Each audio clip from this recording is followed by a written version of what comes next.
Bueno, aparentemente no hay otra pregunta. Podemos aprovechar estos minutos si alguien quiere hacerla, y si no, bueno, pasamos directamente al segundo panel. No tengo más preguntas, Jezabel, por el chat, por lo que podemos dar paso, si se quiere. Perfecto, bueno, vamos a continuar con la segunda tanda de panelistas. En este caso tenemos a la doctora Elizabeth Campos, le vamos a dar una cálida bienvenida. Ella es abogada laboralista, directora de Orientación y Capacitación Jurídica La Matanza y de Universo Jurídico Laboral Argentino. Miembro integrante del Instituto Laboral del Colegio Público de Abogados de Capital Federal, publicista y conferencista, tanto en congresos nacionales como provinciales de Derecho del Trabajo. Posee una maestría en Derecho Individual del Trabajo, Derecho Procesal del Trabajo y Derecho de Daños de la Universidad de 3 de Febrero. Bienvenida, Elizabeth, te escuchamos. Hola, buenas tardes a todos. Bueno, voy a hacer lo más sintética posible en estos 20 minutos, más que nada el tema que en este caso elegí para poder, en este caso, disertar, digamos, es la tutela anticipada respecto al COVID-19 como enfermedad presuntamente profesional. Y sobre esta cuestión, más que nada, no voy a hacer mucho hincapié respecto a todo el tema del trámite de comisiones médicas, pero sí mencionar que el decreto 367 del 2020, este DNU que establece al COVID como, repito, enfermedad presuntamente profesional, donde en el artículo, en este caso segundo, de este DNU, lo que establece es que las ART no pueden rechazar, en este caso, la cobertura, es decir, tienen que brindar sí o sí todo lo que tenga que ver con las prestaciones de ley, es decir, prestaciones médicas, como también las prestaciones dinerarias. Ahora bien, hasta ahí, de alguna manera, yo diría que la cuestión no traía ningún tipo de inconveniente respecto a que las ART sí o sí no podían, digamos, rechazar el otorgamiento de las prestaciones al trabajador. Ahora, con la resolución 38/2020, la Superintendencia de Riesgo de Trabajo lo que hace, bueno, en definitiva, ¿sí? Ahí es donde yo considero que, bueno, en definitiva hay una derogación tácita, no expresa, ¿sí?, de los artículos 1 y 2 de este DNU 367. ¿Y por qué digo que hay una derogación tácita? Del artículo 2, sobre todo, del que yo mencionaba en cuanto a que las ART deben otorgar las prestaciones, porque lo que establece la resolución 38 es que se puede generar una controversia entre la ART con el trabajador.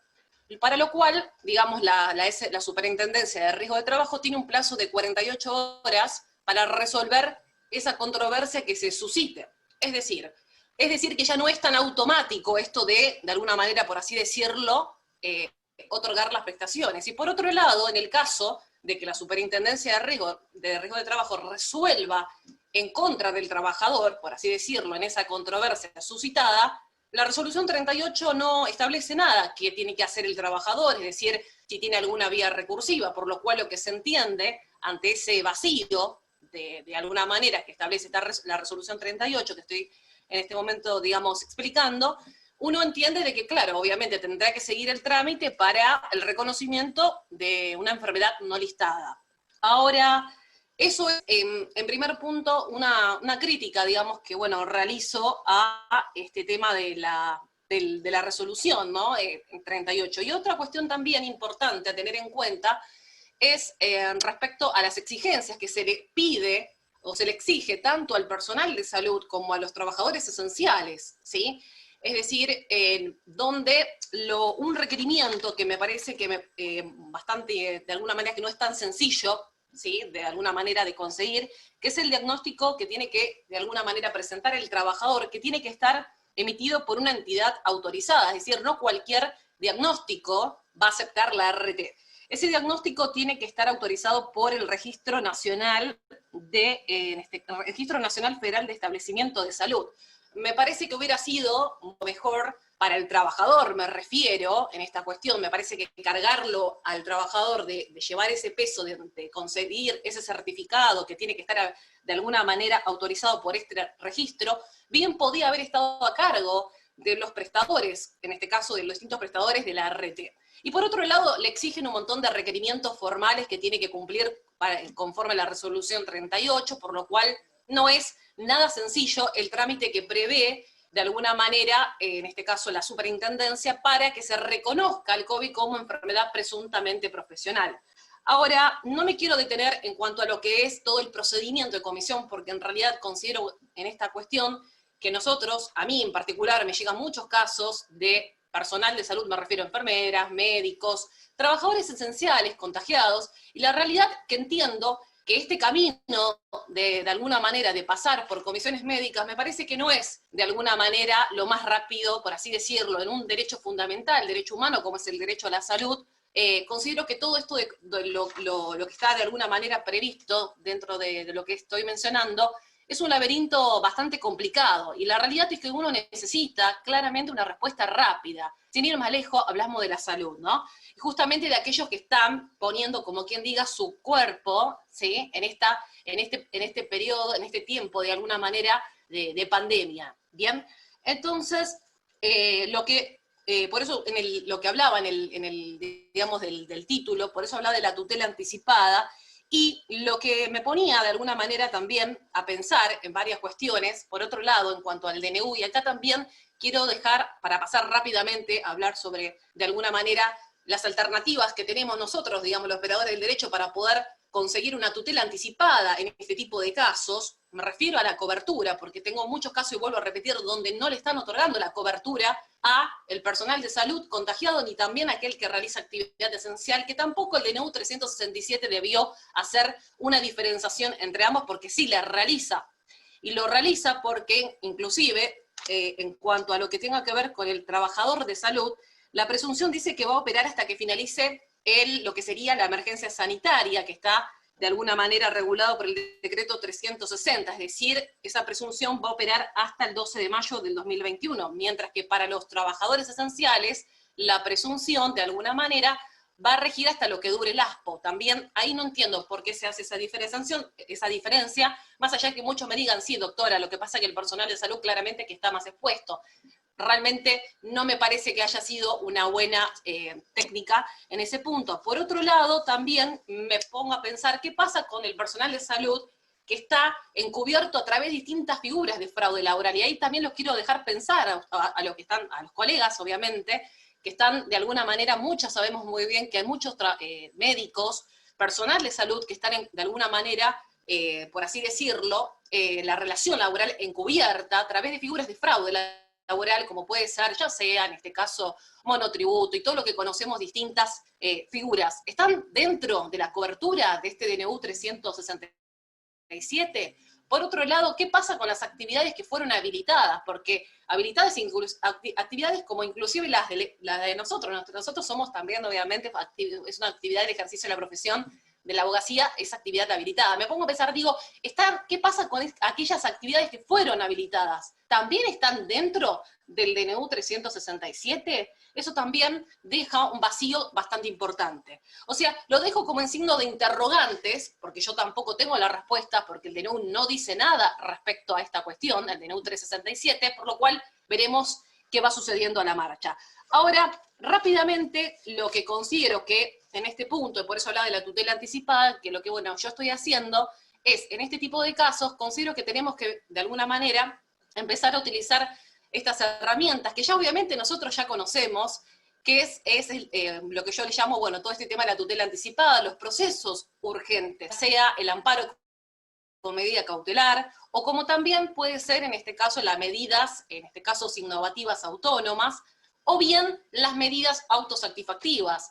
No es nada nuevo lo que estoy mencionando, y en definitiva ya hay muchos fallos, ¿sí? En este caso de mucha jurisprudencia que ha salido respecto a, en cuanto a, digamos, amparos y autosatisfactivas, donde el empleador, por ejemplo, no estaba cumpliendo en el otorgamiento de los elementos de protección personal. Si bien todavía no he visto fallo donde de alguna manera se condene a la ART a que otorgue la cobertura, me refiero a cobertura dentro del sistema de ART y que cumpla con las prestaciones médicas e dinerarias. Bueno, en definitiva, todavía esos fallos no he visto. Sí sé que, bueno, en mi caso particular tengo iniciado un par de, digamos, de medidas autosatisfactivas en ese punto, porque la realidad es que vuelvo a lo mismo.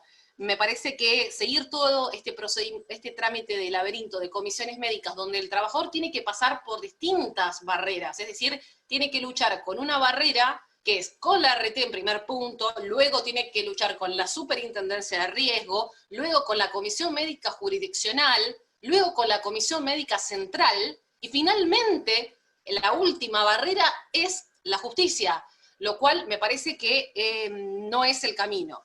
Por eso hablaba de esta tutela anticipada, y sobre todas las cosas, de hacer, digamos, de empezar de alguna manera también a familiarizarnos con esto de alguna manera de lo que estoy mencionando, ¿no? Las medidas autosatisfactivas, las medidas innovativas, y de alguna manera como un mecanismo para poder obtener mucho más rápido la cobertura de ese trabajador que no puede esperar.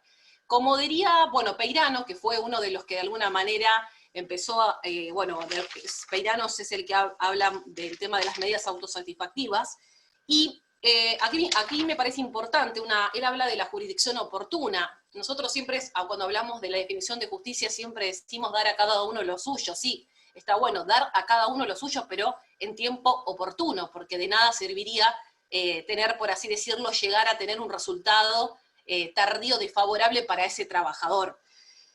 Por otro lado, quiero ir brevemente, porque no sé cuánto tengo de tiempo, y en esto bueno, quiero adelantarme, me parece importante mencionarlo como otra herramienta importante, el tema del artículo 75 de la Ley de Contrato de Trabajo, ¿no? Que es una acción autónoma. Me ha pasado también muchos casos de trabajadores, sí, que no le están otorgando los elementos de protección personal, por lo cual, si hay una vulneración, en este caso el 75, que establece que el empleador tiene que velar por la integridad psicofísica del trabajador, estaría incumpliendo un deber de seguridad, por así decirlo, que tiene su fundamento en los 87, la Ley de Seguridad de Higiene, 62 y 63 de la Ley de Contrato de Trabajo, el 19 de la Constitución Nacional, 195 y 176 de la Ley de Contrato de Trabajo. Bien, de alguna manera, el trabajador que no, vuelvo a repetir, se está incumpliendo con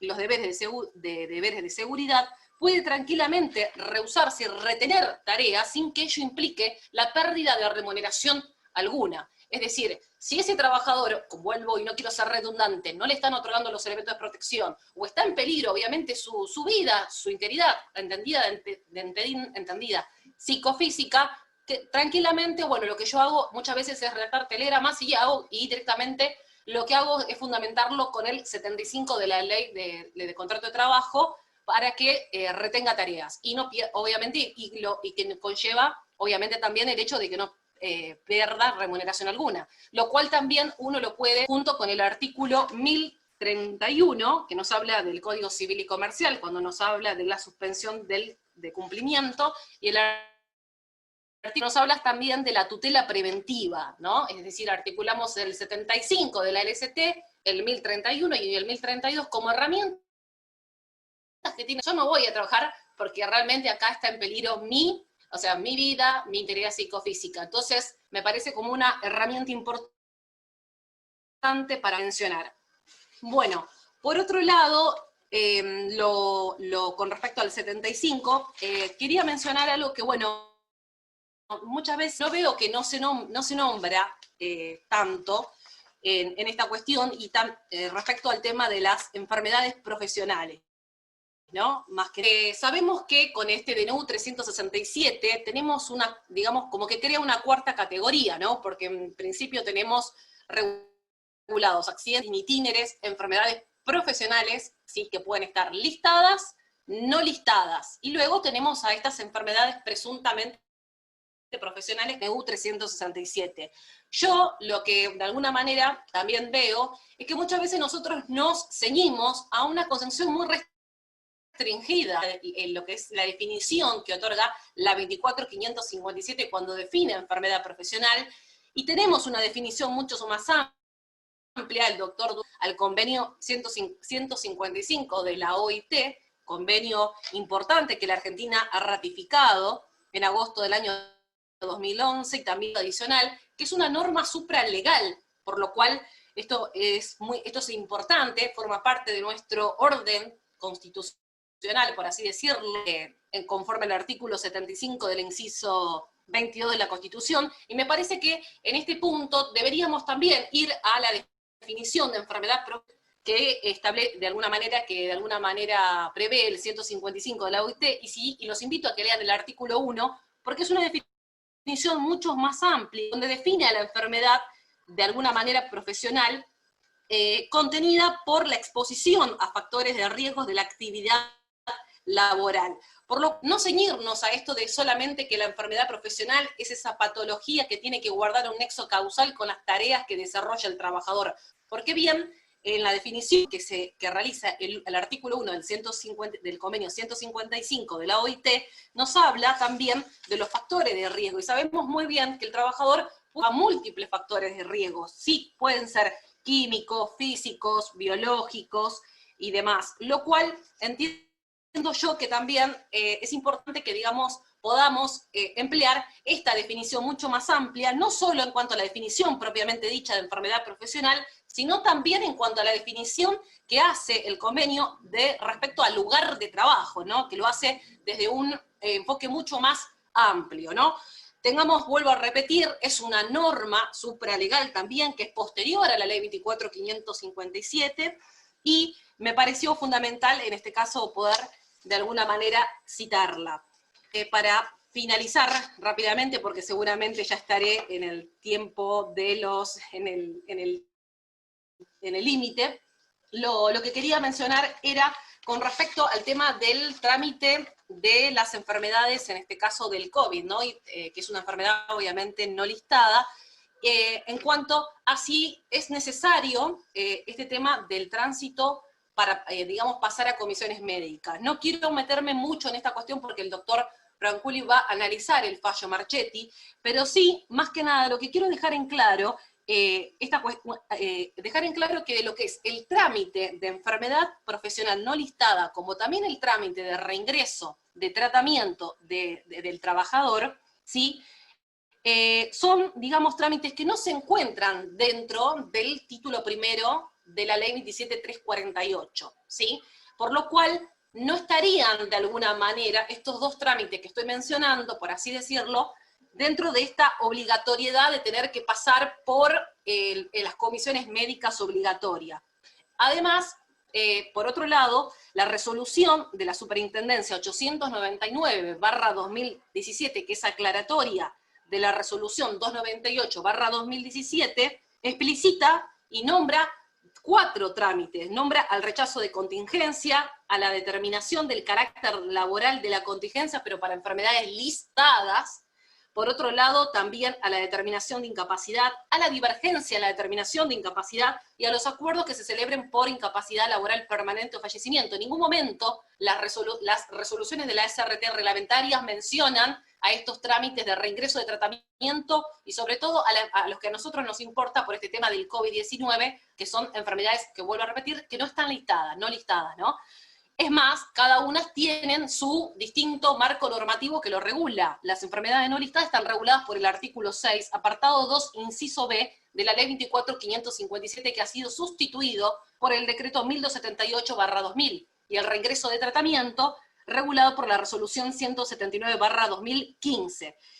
Y sin ir más lejos, porque muchos me van a decir, pueden decirme, no, doctora, considero que su interpretación es errónea en cuanto a que usted no estoy de acuerdo con que no, por el hecho de que no están mencionadas en el título primero de la ley 27.348, entiendo, me pueden de alguna manera decir eso. También entiendo yo que con el fallo Marchetti, y sobre todo con el artículo 2, inciso J, el artículo 2, inciso J, prescinde de la obligación del trabajador, de que el trabajador no tiene por qué apelar a la Comisión Médica Central, y para este tipo de trámites se prevé un plazo de 5 días para apelar a la central, lo cual hoy, vuelvo a repetir, con el artículo 2J de la ley 15.057, que es nuestra nueva ley procedimental bonaerense, bien dice el artículo que está, en este caso, por así decirlo, prescindiendo de la obligatoriedad del trabajador de apelar. Y es más, el propio fallo Marchetti también menciona este punto, que lo va a tratar el doctor Jorge Franculi, pero quiero más que nada mencionar esto porque esto estaría bueno para poder reflexionar en esta cuestión de decir, ¿es obligatorio que el trabajador tenga que, de alguna manera, transitar por el procedimiento esto de comisiones médicas? Estamos hablando dentro del ámbito de la provincia de Buenos Aires, conforme a lo que estoy mencionando, y también con la doctrina del fallo, o sea, el fallo, perdón, Marchetti, no es doctrina, fallo Marchetti. Bueno, eso lo dejo como un interrogante también, para, digamos, para tenerlo presente. Y bueno, creo que no me ha quedado en este caso más nada, no sé cómo estoy de tiempo, espero haber llegado en el lapso de 20 minutos. Sí, estamos justito, cumplido el tiempo, así que perfecto, doctora Campos. Está bien, perfecto. ¿Quiere agregar algo más para cerrar? Entonces estoy en, o sea, ya... no, más que nada, bueno, creo que he dicho todo. Bueno, lo último, a modo de cierre, pero esto también es una crítica, con respecto al procedimiento que prevé comisiones médicas, dice que el plazo para poder recurrir que tiene el trabajador es de 15 días. Esto también lo veo negativo por el hecho de que la provincia de Buenos Aires, por ejemplo, nosotros tenemos un plazo de 90 días para interponer este artículo 2J, por lo cual está vulnerando claramente la autonomía de las provincias. Cada provincia tienen distintos plazos. ¿Por qué tengo que apelar en el plazo de 15 días cuando en la provincia tenemos una acción ordinaria, que es el 2J que estaba mencionando, con 90 días? En Córdoba, por ejemplo, son 45 días. ¿Sí? Eso también me parece que no me parece nada correcto. Por otro lado, se establece la Comisión Central como la única instancia, como instancia única y originaria. Y sobre esta cuestión tengamos en cuenta que ya distintos precedentes, como por ejemplo el fallo Castillo, ¿sí? Que ya todos conocemos, o como el fallo Benialgo, la Corte lo que dijo, y ya en este punto, es que la ley de riesgo no contiene disposición alguna que declare federal el régimen de accidentes de trabajo, por lo cual veo que hay un avasallamiento nuevamente a las autonomías de la provincia, no respetando los plazos de las distintas, de alguna manera, los plazos locales, ¿sí? Por otro punto, también brevemente corto ahí en esta cuestión, afecta también el tema de la competencia, porque dice que el trámite se tiene que iniciar conforme al domicilio del trabajador.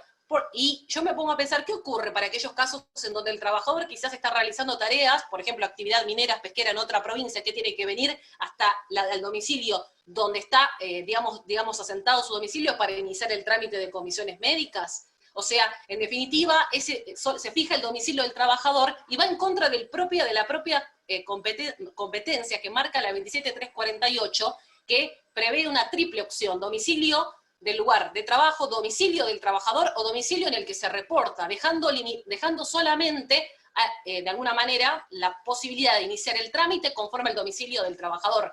Eso también me parece algo criticable para poder mencionar. Y bueno, a modo de conclusión, considero que dado el laberinto que tiene todo esto de las comisiones médicas y que estoy mencionando, nosotros podamos articular estas medidas autosatisfactivas, medidas innovativas, para poder obtener un resultado rápido, que es lo que justamente necesitamos en este tipo de casos, donde no está en juego el derecho de, en este caso, la salud, más que nada de los trabajadores, y no voy a diferenciar entre personal de salud y esenciales porque todos son trabajadores, en definitiva, ¿no?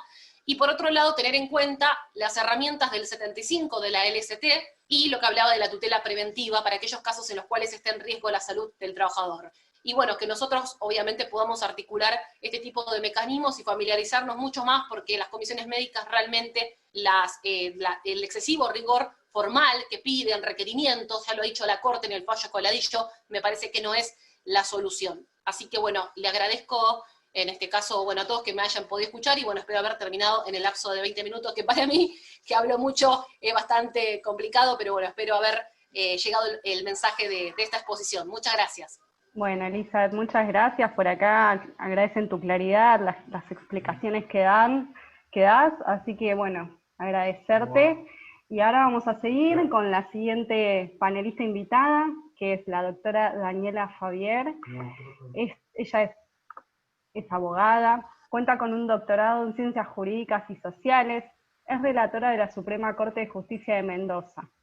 Realizó el curso de especialización para expertos latinoamericanos en Derecho Laboral de la Universidad de Castilla de la Mancha, Toledo, España. Es docente de grado